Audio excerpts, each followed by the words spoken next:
एक तो पार्टी अभी बनी नहीं है, मैं साफ कर दूं। जो सोशल मीडिया पे आ रहा है कि कोई ऐसी राष्ट्रीय, वो सब फेक है।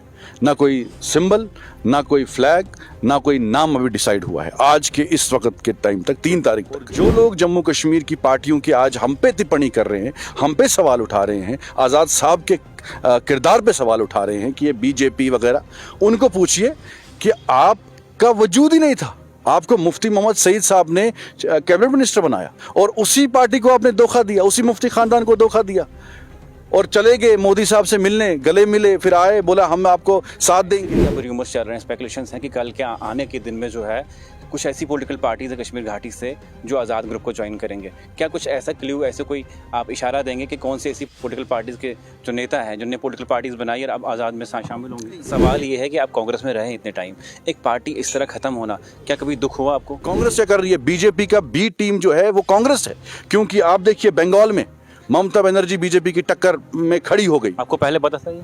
नहीं, हमने 2 साल से बोल रहे हैं इनको। आज़ाद साहब तो थक गए। जम्मू कश्मीर में कल गुलाम नबी आज़ाद आ रहे हैं, जिस तरह रेजिग्नेशन दिया कांग्रेस से, उसके बाद लगातार जम्मू कश्मीर की जो कांग्रेस है वो ख़त्म होते हुए हमें नज़र आ रही। मेरे साथ है सलमान निज़ामी। कल क्या सियासी भौचाल आएगा? और ऐसे भी रूमर्स हैं, स्पेकुलेशंस हैं कि कुछ ऐसी पॉलिटिकल पार्टीज़ हैं जो कम्प्लीटली आज़ाद ग्रुप में शामिल होंगे और उसके बाद उनका वजूद खत्म हो जाएगा। आपका बहुत बहुत स्वागत है। ऐसे भी अब रूमर्स चल रहे हैं, स्पेकुलेशंस हैं कि कल के आने के दिन में जो है कुछ ऐसी पॉलिटिकल पार्टीज है कश्मीर घाटी से जो आज़ाद ग्रुप को ज्वाइन करेंगे। क्या कुछ ऐसा क्ल्यू, ऐसे कोई आप इशारा देंगे कि कौन सी ऐसी पॉलिटिकल पार्टीज के जो नेता हैं जिनने पॉलिटिकल पार्टीज बनाई और अब आज़ाद में शामिल होंगे? देखिए, अभी जो फैसला हाल ही में आज़ाद साहब ने लिया उसमें हम वहाँ थे और उसके बाद ये फैसला लिया गया कि आज़ाद साहब जम्मू कश्मीर के दौरे करेंगे। उसमें कल एक बहुत बड़ा जलसा हो रहा है जम्मू में। बियॉन्ड एक्सपेक्टेशंस जो है लोग आ रहे हैं। हमें तो अभी रिक्वेस्ट आ रही थी कि आप वेन्यू भी चेंज कर दीजिए, परेड ग्राउंड रखिए। तो ये 3-4 दिनों में ही फैसला लिया गया। तो उसमें अभी जो ज्वाइनिंग्स वगैरह का आप पूछ रहे हैं कि अभी हमारी पॉलिटिकल पार्टी लॉन्च ही नहीं हुई, ना हमारा सिंबल अभी डिसाइड हुआ है, क्योंकि अभी आज़ाद साहब इंटरव्यूज़ में बाकी कामों में मसरूफ़ है, ना ही हम अभी वहाँ से वापस आके दिल्ली गए हैं। तो उसमें हमें बैठना पड़ेगा और फिर क्योंकि एक नेशनल पार्टी है, उसमें तमाम जो नेशनल लेवल के लीडर हैं वो बैठेंगे आज़ाद साहब के साथ और वो डिसाइड करेंगे फिर क्या होगा। तो अभी जो कल वाला प्रोग्राम है इसमें आज़ाद साहब ने पहला एक जलसा रखा है जम्मू में। उसके बाद जो है 2-3 दिन जम्मू कश्मीर के जितने भी लोग उनसे मिलना चाहते हैं उनके दरवाजे उनके लिए खुले हैं, वो बातचीत कर सकते हैं। अभी बहुत से ऐसे भी लोग आ रहे हैं, कह रहे हैं कि आज़ाद साहब के साथ उसने ज्वाइन किया, इसने ज्वाइन किया। अभी जब हमारी पार्टी ही नहीं बनी है, आज़ाद साहब जब चीफ मिनिस्टर थे, यूनियन मिनिस्टर थे, तो वो हर एक से मिलते थे, चाहे वो बीजेपी का हो, चाहे वो पीडीपी का हो, एनसी का हो, चाहे आम नागरिक हो। तो जब पार्टी लॉन्च होगी फिर मेंबरशिप ड्राइव होगी, फिर मेंबरशिप दी जाएगी उस व्यक्ति को, वो फिर पार्टी का जो मेंबरशिप लेके। लेकिन सलमान जी, सवाल ये है कि एक पार्टी इतनी हिंदुस्तान की पुरानी पार्टी और इस तरह वजूद ख़त्म होना, क्या आपको कभी कांग्रेस में रहे आप, क्या आपको इतना दुख नहीं हो रहा कि पार्टी जो है वो ख़त्म हो रही है? देखिए, आज़ाद साहब का स्टेचर जो है, आज़ाद साहब के काम जो हैं वो पूरी दुनिया को मालूम है। जम्मू कश्मीर की अगर मैं बात करूं, जब जम्मू कश्मीर में आज़ाद साहब चीफ मिनिस्टर थे तो 75 सालों में इतने काम नहीं हुए थे जो 2.5 सालों में हुए। फिर एक पार्टी ऐसी है जिसने साथ छोड़ दिया और आज़ाद साहब के जो सपने थे, अधूरे काम थे, वो पूरे नहीं हो सके। तो ऊपर वाले ने भी हमारा साथ दिया और कांग्रेस भी सीरियस नहीं थी। कांग्रेस ने पिछले 8 सालों में 30 स्टेटें हारी हैं। जम्मू कश्मीर में भी एक ब्लंडर किया, एक कमेटी बनाई जिसमें आज़ाद साहब को एक जूनियर इंसान के सामने जो है, जो उनके फाइनेंस मिनिस्टर रहे हैं और जिनको अभी 2-3 साल ही हुए हैं पार्टी में, तो उनको चेयरमैन बना के आज़ाद साहब को मेंबर बनाया। तो वो बेइज्जती आज़ाद साहब क्यों बर्दाश्त करते? और जैसे पंजाब का हाल हुआ, फिर जम्मू कश्मीर का भी हाल होता और आज़ाद साहब पे ब्लेम लगाया जाता कि इन्होंने हराया। तो आज़ाद साहब ने कहा कि जिस तरीके से रीजनल पार्टीज़ जो हैं, चाहे नेशनल पार्टीज़ हैं लेकिन रीजन्स में काम कर रही हैं, चाहे ममता बनर्जी की पार्टी हो, चाहे अखिलेश यादव की पार्टी हो, चाहे लालू प्रसाद की पार्टी हो, तो किस तरीके से बीजेपी का मुकाबला किया जा रहा है। कांग्रेस की कोई स्ट्रेटजी नहीं। सवाल ये है कि आप कांग्रेस में रहे इतने टाइम, एक पार्टी इस तरह खत्म होना, क्या कभी दुख हुआ आपको? कभी रात को जी बिल्कुल। देखिए, मैं जम्मू कश्मीर से ताल्लुक़ रखता हूं और मुझे पता है कि नेशनल लेवल पे मैंने जम्मू कश्मीर की वकालत कैसे की। टेलीविज़न चैनल्स में आपने मुझे ही देखा होगा। जो आज कमेटी में लोग हैं वो तो वो 8 सालों में कहीं नज़र ही नहीं आए। हमने वहाँ लड़ाई, सलमान निज़ामी ने दिल्ली के जंतर मंतर में 370 हटने पे प्रोटेस्ट किया मैंने। मैं तो नहीं डरा, मेरे को तो प्रधानमंत्री ने ओपनली अटैक भी किया। मेरी बात छोड़िए, गुलाम नबी आज़ाद साहब ने, हिंदुस्तान के इतने कद्दावर नेता हैं, हिंदुस्तान के पार्लियामेंट को हिला दिया जब 370 हटा। जम्मू कश्मीर का कोई भी मुद्दा हो, आज़ाद साहब जो है वाहिद एमपी हैं जम्मू कश्मीर से जिन्होंने बेबाकी से जम्मू कश्मीर की आवाम की वकालत की नेशनल लेवल पे। आज कौन बात कर रहा है जम्मू कश्मीर की? कितने एमपीज हैं जम्मू कश्मीर से? कोई भी बात नहीं कर रहा है। इसलिए आज़ाद साहब का होना बहुत ज़रूरी है जम्मू कश्मीर में। हम चाहते हैं आज़ाद साहब पार्टी जो लॉन्च करें तो पहला यूनिट यहाँ सेटअप हो ताकि जम्मू कश्मीर में लोग हम लोगों के काम कर सकें। जो अधूरे सपने हमारे थे, जो हमें पूरे नहीं करने दिए गए, तो वो हमने इन सालों में करने हैं। और उदासी जो चेहरों पे है जम्मू कश्मीर की आवाम की, उस उदासी को ख़त्म करने का काम करना। मुझे बताइए कि जिस तरह आपने कहा कि लोग ज्वाइन कर रहे हैं, आज़ाद साहब ने अभी पार्टी का नाम रखा नहीं और कोई आइडियोलॉजी नहीं बताई और रोड मैप बताया नहीं, लोग ज्वाइन कर रहे हैं, इसके पीछे क्या राज है? क्या भरोसा है या कुछ कोई प्रॉक्सी चल रही है? आपने दो सवाल किए। एक तो पार्टी अभी बनी नहीं है, मैं साफ कर दूं, जो सोशल मीडिया पे आ रहा है कि कोई ऐसी राष्ट्रीय, वो सब फेक है। ना कोई सिंबल, ना कोई फ्लैग, ना कोई नाम अभी डिसाइड हुआ है आज के इस वक्त के टाइम तक, 3 तारीख तक। और दूसरा, आइडियोलॉजी की आपने बात की। हमारी आइडियोलॉजी जो है वो सेकुलर है, वो हमेशा रहेगी।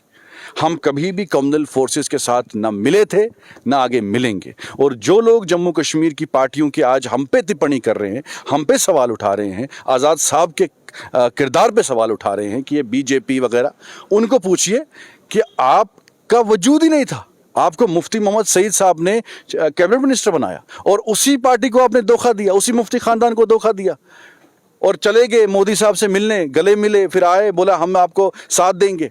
हमने तो अभी पार्टी लॉन्च नहीं की, कोई सिंबल हमारा नहीं है, कोई अलायंस अभी हमने बनाया ही नहीं किसी के साथ, अभी वो तो दूर की बात है। तो ये बौखला गए हैं, इनको पता है आज़ाद साहब जो हैं वो जम्मू कश्मीर के लोगों के दिलों में बसे हुए। मुझे बताइए कि पार्टी का सिंबल नहीं है, नाम नहीं है, कौन नाम डिसाइड करेगा और सिंबल कौन डिसाइड करेगा?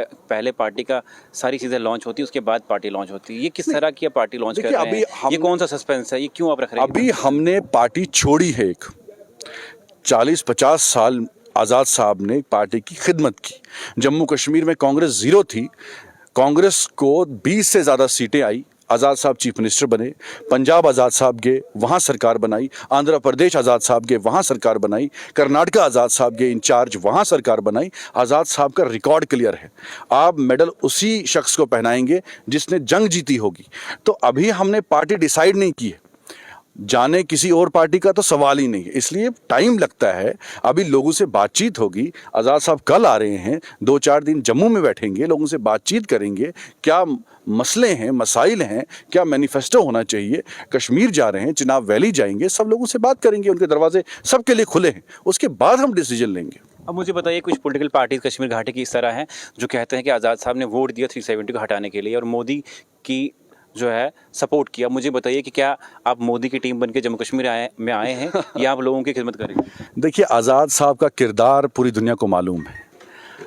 अटल बिहारी वाजपेयी जी हों, अडवाणी जी हों, मोदी जी हों, आपने पार्लियामेंट की आखिरी स्पीच जब आज़ाद साहब की हुई, आरजेडी पार्टी हो, लालू जी की पार्टी की मैं बात कर रहा हूँ, समाजवादी पार्टी हो, सभी पार्टियों ने आज़ाद साहब की तारीफ़ की और ये कहा कि आज़ाद साहब, हम आपको राज्यसभा में फिर से देखना चाहते हैं, हम आपको ऑफ़र करते हैं। आरजेडी ने ऑफ़र किया, समाजवादी ने ऑफ़र किया, हम आपको राज्यसभा में लाना चाहते हैं। तो आज़ाद साहब का वो कद है, उन्होंने मेहनत की है, अपोजिशन लीडर रहे, पूरी अपोजिशन को यूनाइट किया है। जम्मू कश्मीर में श्रीनगर में एक बात नहीं की जो बाकी पार्टी लीडर करते थे और दिल्ली में दूसरी बात की। इन लीडरों ने सौदा किया है जम्मू कश्मीर की आवाम का, धोखे दिए जम्मू कश्मीर की आवाम को। ये लोग तो अलायंस में रहे हैं बीजेपी के साथ, सरकारें चलाई हैं बीजेपी के साथ। अरे ये तो हमारे लीडर का कद देखिए कि विपक्षी नेता उनको सपोर्ट करते हैं। एक सवाल यहाँ पे है कि हम तो हमने ना अलायंस किया ना हमने। सवाल यही है, कल को अगर सीटें लेती है, अलायंस की जरूरत पड़ती है, क्या भाजपा के साथ अलायंस करेंगे? कांग्रेस नहीं, हमारी पार्टी, मतलब आपकी पार्टी वही जो नहीं, आज़ाद साहब की जो पार्टी है। कल ही आज़ाद साहब का स्टेटमेंट आया कि बीजेपी के साथ तो बिल्कुल नहीं, हम वैसे काम करेंगे जैसे ममता बनर्जी बंगाल में काम कर रही है, हम वैसे काम करेंगे जैसे लालू प्रसाद यादव बिहार में काम कर रहा है, हम वैसे काम करेंगे, बीजेपी को हराने का काम करेंगे जैसे अखिलेश यादव समाजवादी पार्टी जो है। लेकिन ममता बनर्जी ने आज आरएसएस की तारीफ की। नहीं, तारीफ देखिए, नहीं मैं डायरेक्टली लोग कहते हैं कि वो भी नहीं जाने, ये देखिए आप पॉलिटिक्स को समझिए, ये पर्सनल जो है ना, बार बार कोई तारीफ करता है किसी लीडर की तो समझते हैं अरे ये उसके साथ मिला हुआ है। ममता बनर्जी के कितने सैकड़ों कार्यकर्ता आरएसएस और बीजेपी ने मार दिए और जिताने का काम किया ना ममता बनर्जी ने। कांग्रेस की तरह तो नहीं वोट काटने का काम किया। कांग्रेस क्या कर रही है, बीजेपी का बी टीम जो है वो कांग्रेस है, क्योंकि आप देखिए बंगाल में ममता बनर्जी बीजेपी की टक्कर में खड़ी हो गई। आपको पहले पता था ये? नहीं, हमने 2 साल से बोल रहे हैं इनको। आजाद साहब तो थक गए। जब बिहार में मैं खुद लालू प्रसाद यादव, मेरा फोटो भी होगा सोशल मीडिया में, मैंने लालू जी से मीटिंग की। लालू प्रसाद यादव ने कहा कि भाई अगर कांग्रेस ने बिहार में हर सीट पे नहीं लड़ा होता तो तेजस्वी सीएम होते। आपने यूपी में क्या किया, अखिलेश यादव जो है बीजेपी को बिल्कुल फाइट दे रहा था और कांग्रेस ने हर जगह सीट अपना कैंडिडेट खड़ा कर दिया। नुकसान किसको हुआ, अखिलेश को हुआ। बंगाल में अगर ममता फाइट दे रही है बीजेपी को, आपको क्या जरूरत थी हर सीट पे कैंडिडेट खड़ा करने की? वोट तो आप काट रहे हो। यही जम्मू कश्मीर में किया, यही पंजाब में किया, यही बिहार में किया, यही बंगाल में किया। कांग्रेस की स्ट्रेटजी नहीं है। हम थक गए उनको बोल बोल के। आजाद साहब थक गए कि भाई क्या कर रहे हो आप अगर मोदी को हराना चाहते हो, आप ये नहीं कर सकते कि जो पार्टी मोदी को हराने का काम कर रही है आप उसको काटने का काम कर रहे हैं। अब मुझे बताएं, आखिरी सवाल ये है कि सलमान निज़ामी अभी तक हमें टीवी में दिखे और नेशनल स्पोक्स पर्सन थे, क्या सलमान निज़ामी अब आगे आने वाले चुनावों में हिस्सा लेंगे? देखिए वो अभी पार्टी नहीं बनी, अभी आपका मन है? मैं तो इस रेडी है इस चीज के लिए? वो जो पार्टी फैसला लेगी, जो हमारे कायद फैसला लेंगे, जहां वो ड्यूटी पे लगाएंगे। मैं दिल्ली में था, उन्होंने बोला जम्मू जाइए, प्रोग्राम फाइनलाइज करिए। सभी लोगों से मैं मिल रहा हूं, इंटरेक्ट कर रहा हूं, मीडिया के साथ बात रख रहा हूं। जो कन्फ्यूजन लोगों के दिमाग में क्रिएट किया गया उसको दूर करने का काम कर रहे हैं। जो हमारा कायद हमें बोलेगा कि भाई मेरे पीछे रहो या इलेक्शन लड़ो या ना लड़ो, जो ड्यूटी लगेगी। सलमान निज़ामी पहले भी दिल्ली में रह के जम्मू कश्मीर की आवाम की वकालत करता आ रहा है और आगे भी करता रहेगा। चलिए, बहुत बहुत शुक्रिया। ये थे मेरे साथ सलमान निज़ामी। लगातार जिस तरह कल गुलाम नबी आज़ाद जम्मू कश्मीर आ रहे हैं और क्या कुछ कल देखने को मिलेगा। र्यूमर्स और स्पेकुलेशन इस तरह की डाली जा रही हैं कि कुछ ऐसी पॉलिटिकल पार्टीज़ हैं जो बड़े बड़े कदावर नेता कल आज़ाद को ज्वाइन करेंगे। क्या कुछ होगा कल, पल पल की अपडेट आप तक पहुँचाते रहेंगे। आप देखते रहिए न्यूज़ इनसाइडर 24/7।